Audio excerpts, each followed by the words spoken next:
The chair calls Cindy Castilla.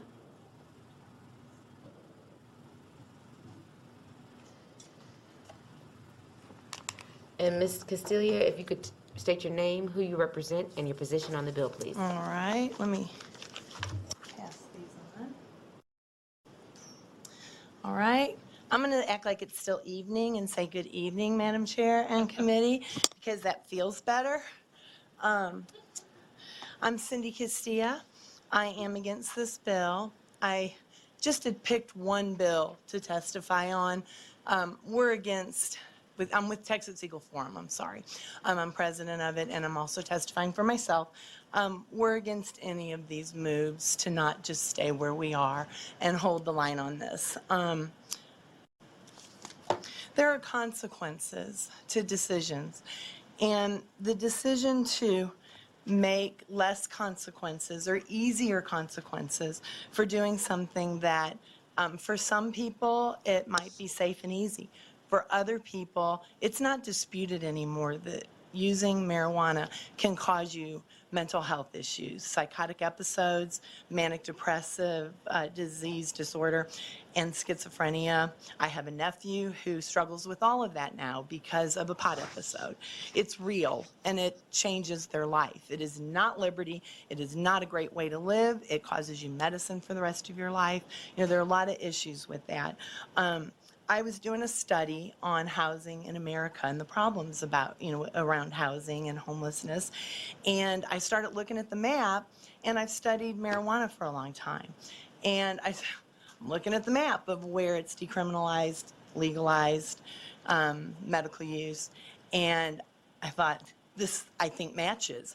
I overlay where homelessness is increasing and growing, and it's pretty much a match. You guys are trying to solve problems, and our city governments and county governments are trying to solve problems, but there are problems created by some of these decisions that you want to make things a little easier on somebody or to not have consequences.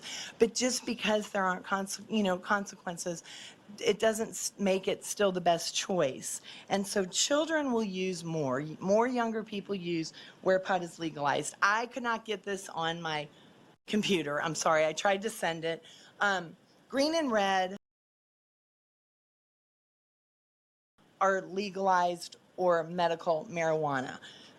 The top numbers are kids 12 to 17, 18 to 25, and adults over 25, and it's percentages.